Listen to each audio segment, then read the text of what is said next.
21 saints of the 21st century. നമുക്ക് 21ാം നൂറ്റാണ്ടിന്റെ വിശുദ്ധരെ ആവശ്യമുണ്ട്. ജീൻസ് ധരിക്കുന്ന, ടീഷർട്ട് ധരിക്കുന്ന, ഗിറ്റാർ വായിക്കുന്ന, സിനിമ കാണുന്ന, ഇന്റർനെറ്റ് ഉപയോഗിക്കുന്ന, 21ാം നൂറ്റാണ്ടിന്റെ സാധ്യതകളെ ഉപയോഗപ്പെടുത്തുന്ന, വിശുദ്ധ കുർബാനയെ സ്നേഹിക്കുന്ന വിശുദ്ധരെ നമുക്ക് ആവശ്യമുണ്ട്. ഈ വാക്കുകൾ മാർപ്പാപ്പ ലോകത്തെ അഭിസംബോധന സംസാരിച്ചപ്പോ ലോകമാധ്യമങ്ങൾ പറഞ്ഞു ഇത് വെറും വെടുവായിത്തരമാണ്. ഇതുപോലുള്ള കയ്യടിക്ക് വേണ്ടിയിട്ട് മാർപ്പാപ്പ പറയുന്ന വെറും ചീപ്പ് സെന്റൻസുകളാണെന്ന് പറഞ്ഞു.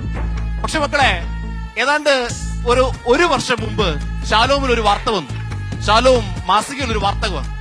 ബ്രിട്ടൻകാരനായ 15 വയസ്സുള്ള ഒരു ചെറുപ്പക്കാരനെ വിശുദ്ധരാക്കാൻ വേണ്ടി പോകുന്നു. പേര് കാർലോ അക്വിറ്റസ്.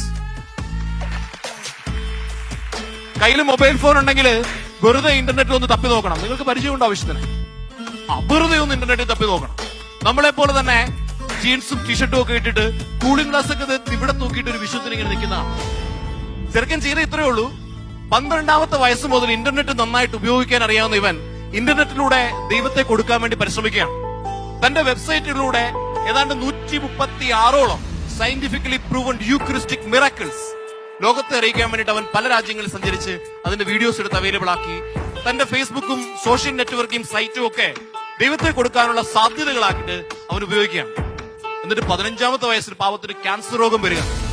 ക്യാൻസർ രോഗത്തിന്റെ കഠിനമായ പീഡനങ്ങൾക്കിടയിലും അവൻ ലോകത്തോട് വിളിച്ചു പറഞ്ഞു, ഇതെന്റെ സഭയ്ക്ക് വേണ്ടി ഞാൻ സമർപ്പിക്കുന്നു.